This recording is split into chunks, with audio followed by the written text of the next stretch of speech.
The ocean and the wave. Who we are according to Baruch Spinoza. He was excommunicated at 23 by the Jewish community that raised him, in terms so severe that no record of the reason survives.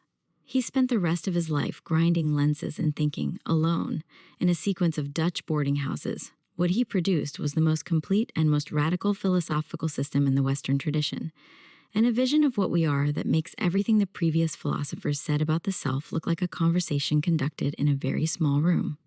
There is a way of reading the three philosophers who precede Spinoza in this series, Kierkegaard, Beauvoir, Nietzsche, that reveals a shared assumption so fundamental that none of them quite names it.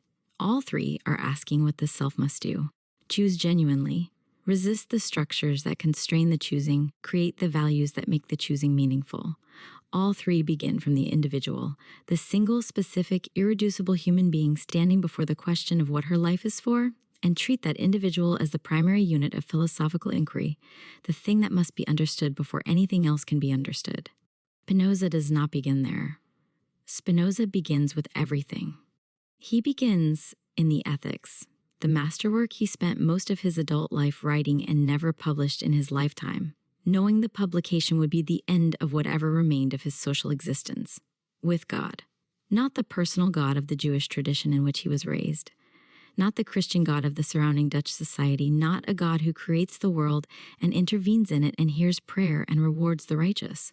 A God who is the world, who is, in the precise technical sense that Spinoza means and that requires patience to understand, identical with nature, identical with everything that exists, the one infinite substance of which everything we encounter is a finite modification. God or nature, dos sive natura, is the equation at the center of the Ethics, and it is an equation that changes everything. If God is not a being above and outside the world, looking down on it and judging it, but is the world itself, the infinite, self-causing, eternal totality of everything that is, then the self is not the creature of a personal God who cares about it individually, who has a plan for it, who will eventually redeem its suffering with meaning. The self is a wave in the ocean. The ocean is God. The wave is real, has its specific shape and its specific motion and its specific duration. But the wave is not separate from the ocean, and the ocean is what is real in a sense that the wave, considered in isolation, simply is not. This is the most vertiginous thought in the history of Western philosophy. It is also, properly understood, the most liberating. The excommunication and the life. Baruch Spinoza was born in Amsterdam in 1632. Into the Sephardic Jewish community that had fled the Inquisition in Portugal and Spain and reconstituted itself, with considerable success, in the relative tolerance of the Dutch Republic. His family were merchants.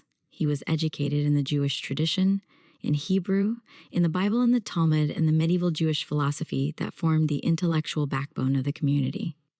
He was, by all accounts, a brilliant student, the kind of student whose teachers see in him the future of whatever tradition they represent.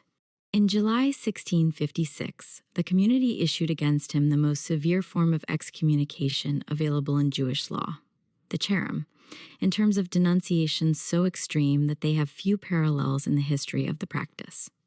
The document speaks of abominable heresies and monstrous deeds without specifying what either consisted of. Spinoza was 23. He was expelled from the community, forbidden contact with its members, and effectively erased from the social world that had formed him.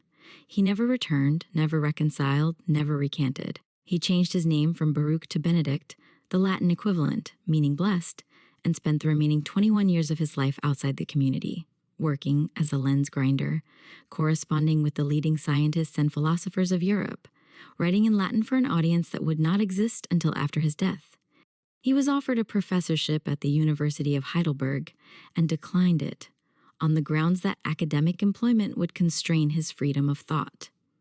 He lived simply, in rented rooms, earning enough from the lens grinding to cover his modest expenses and declining the patronage that was offered to him by people who recognized the magnitude of what he was doing. He died in 1677, at 44, of a lung disease, possibly tuberculosis, possibly aggravated by the glass dust from the grinding, leaving the Ethics unpublished and his other manuscripts to be published by his friends. The lens grinding is not incidental. Spinoza spent his professional life making the instruments through which other people saw more clearly, grinding the glass to the precise curvature that would correct the distortions of ordinary vision and bring the world into focus.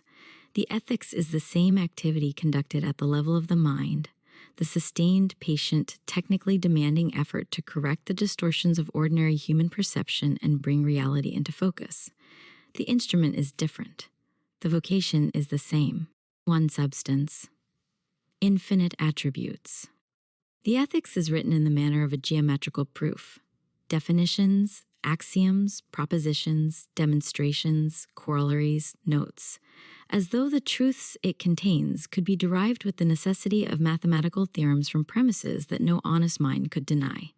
This formal apparatus has misled some readers into thinking the ethics is cold, mechanical, inhuman. It is not. It is one of the most passionate philosophical documents ever written.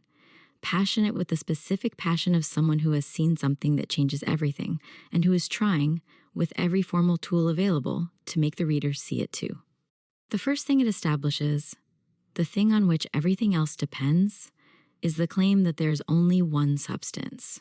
Substance, in the technical philosophical vocabulary Spinoza inherits and transforms, is the thing that exists in itself and is conceived through itself. The thing whose existence does not depend on anything outside it, that requires nothing other than itself to be understood. The philosophical tradition before Spinoza had allowed for many substances. Descartes had two, mind and matter, and the relationship between them had produced the mind-body problem that philosophy has been failing to solve ever since. Spinoza argues, with a rigor that is genuinely compelling even when it is not quite conclusive, that there can be only one substance, because if there were two, each would require the other to explain why it was the kind of thing it was, and neither would be genuinely self-subsistent. One substance. Infinite, eternal, self-caused, self-sustaining. This is what Spinoza means by God, and this is what he means by nature, and they are the same thing. This one substance has infinite attributes, infinite ways of being what it is, of which human beings, in their finite cognitive situation, can perceive only two, thought and extension. Extension is what we call the physical world, matter, space, the bodies that occupy it. Thought is what we call the mental world, consciousness, ideas, the mind that perceives and thinks. These are not two separate substances, as Descartes had claimed. They are two attributes of the one substance, two ways of describing the same infinite reality, as different as the map and the territory, but referring to the same thing. Every particular thing, every human being, every stone, every idea, every emotion, is a mode of this one substance, a specific and finite modification of the infinite. The self is not a separate substance mysteriously connected to a body.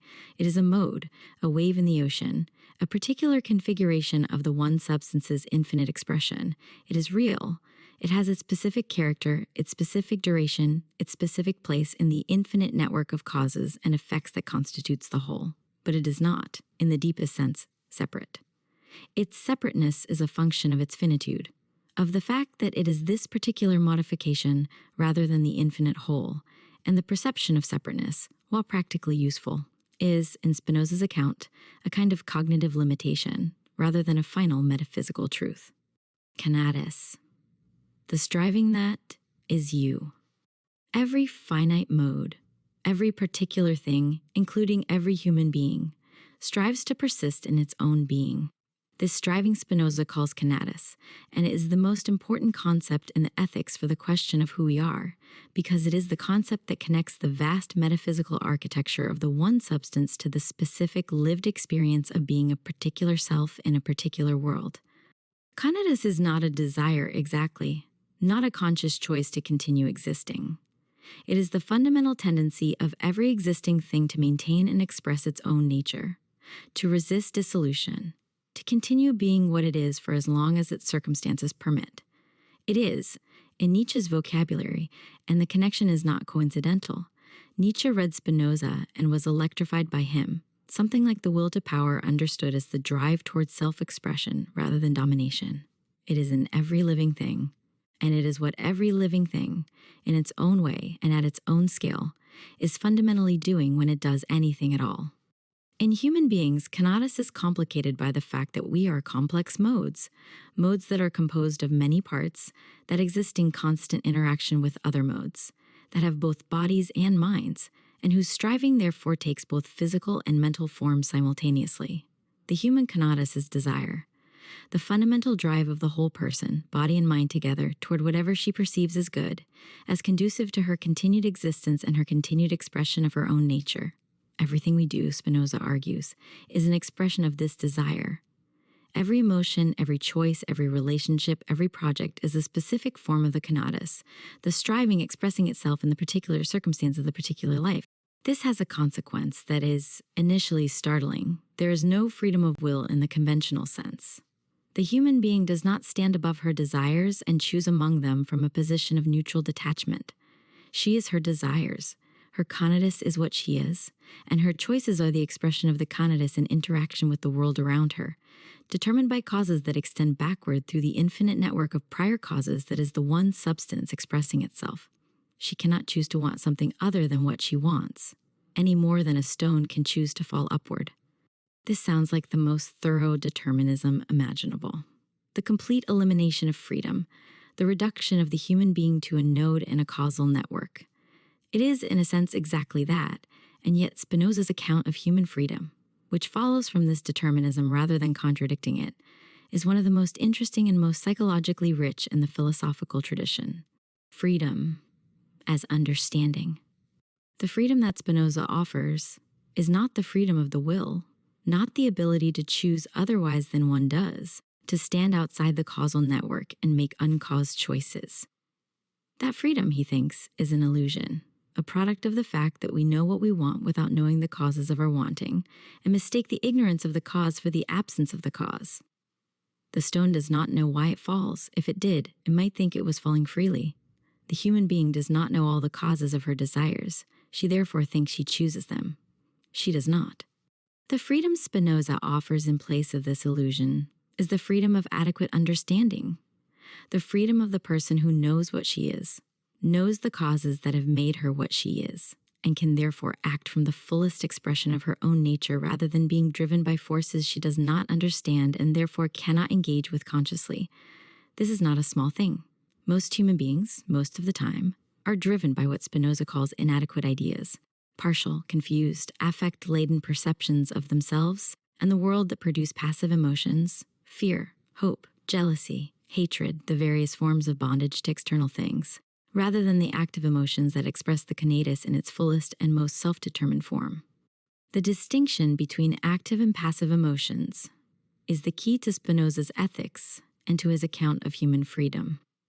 A passive emotion is one in which we are acted upon by external things, in which the cause of the emotion is outside us and we are, in the precise sense, passive recipients of its effect. Fear is a passive emotion. Something external threatens us, and the fear is the response, produced by the external cause rather than by our own nature. Hope is a passive emotion. Something external might benefit us, and the hope is the response, dependent for its existence on the uncertain outcome of something we do not control. Hatred, jealousy, envy, wounded pride, all passive emotions, all products of the inadequate perception of our relationship to external things, all forms of bondage to what lies outside the self. An active emotion is one that flows from the adequate understanding of our own nature, from the expression of the conatus in its fullest form. Joy, not pleasure in the narrow sensory sense, but the specific emotion of the increase of one's power of acting, of the expansion of one's capacity to be and to do, is the paradigmatic active emotion, love, properly understood. Not the possessive, anxious, dependency-producing emotion that ordinarily goes by that name, but the genuine affirmation of another's existence and flourishing, is an active emotion, intellectual understanding itself. The activity of the mind engaging adequately with the causes of things is the most active emotion of all, because it is the activity in which the human conatus most fully expresses what it essentially is. Sub specie aeternitatis, the view from eternity. The phrase sub specie aeternitatis, under the aspect of eternity, is Spinoza's description of the highest form of understanding available to a finite mind, the form in which things are seen. not in their particularity and their temporal specificity, but in their necessary connection to the whole, in the way that they appear when the limitations of the partial perspective are overcome as fully as a finite being can overcome them. Most of the time, most human beings perceive things sub specie durationis. Under the aspect of duration in time, in the partial and temporary way of the being who is located in a specific time and a specific place and sees the world from that specific vantage point. This is not wrong. It is the appropriate perception for most practical purposes, the perception that allows us to navigate the daily world of causes and effects.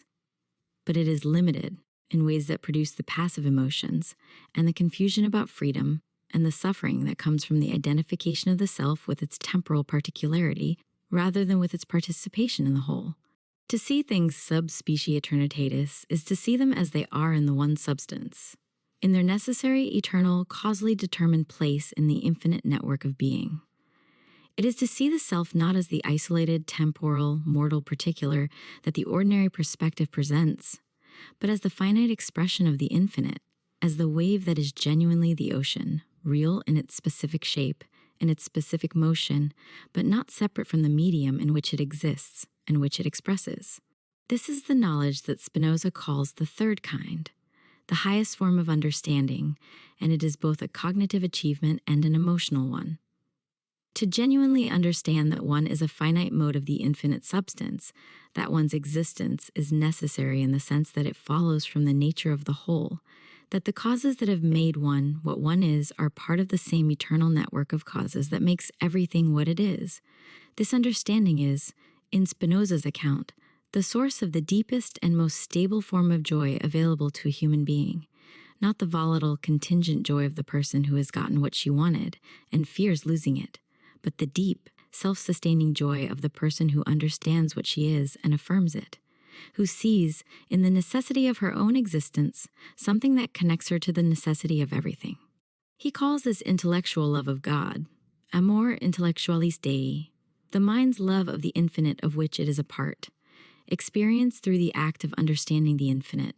It is not the love of a personal God who loves us back. It is the love that is identical with understanding, the joy of the mind fully engaged with the reality it is part of, fully expressing its own nature in the activity that is most essentially its own. The problem of the other. Spinoza's metaphysics creates what might seem like a difficulty for ethics. If everything is determined, if the human being is a mode of the one substance acting according to its own nature with the necessity of a mathematical theorem, what is the ground of obligation to others? What reason is there to care about the suffering of another mode if everything that happens, including that suffering, follows necessarily from the nature of the whole? The answer Spinoza gives is not the answer one might expect from a rigorous determinist. It is, in certain respects, the most social and the most generous ethical position in the history of philosophy. Human beings, he argues, are most fully themselves, most fully expressive of their own conatus, most fully active rather than passive, most fully free, when they are in genuine community with others. The isolated individual, pursuing her own advantage in competition with others, is not the most powerful human mode. She is, in Spinoza's account, among the least powerful, because the power available to a community of people who understand each other and cooperate with each other is immeasurably greater than the power available to any individual alone, and because the emotions that social cooperation generates, the genuine love and genuine friendship that come from the recognition of shared nature, are among the most active and most strengthening emotions available to human beings. This is not altruism in the conventional sense. It is not the sacrifice of self-interest for the interest of others. It is the recognition that the fullest expression of self-interest, properly understood, requires the flourishing of others, that the person who helps others flourish is thereby helping herself flourish, because human beings are the kind of modes whose nature is most fully expressed in community and cooperation rather than isolation and competition. The most useful thing to another human being, Spinoza writes, is another human being who lives by the guidance of reason. The political implications follow. The state that allows its citizens the fullest possible exercise of reason and the fullest possible freedom of thought and expression is the state that most fully serves the genuine interest of all its citizens. Spinoza was one of the earliest and most rigorous advocates of freedom of thought and speech in the Western tradition, not because he thought all opinions were equally valid, but because he thought the suppression of thought produced exactly the kind of passive, affect-driven, inadequately understanding human beings who were most likely to be moved by the false appeals of tyrants and demagogues, and least likely to achieve the genuine understanding that was the condition of human freedom and human flourishing. What the wave knows. Return to the ocean. The wave knows, in the partial, temporal, durational way that finite modes know things, that it is a wave, that it has a specific shape and a specific motion and a specific duration.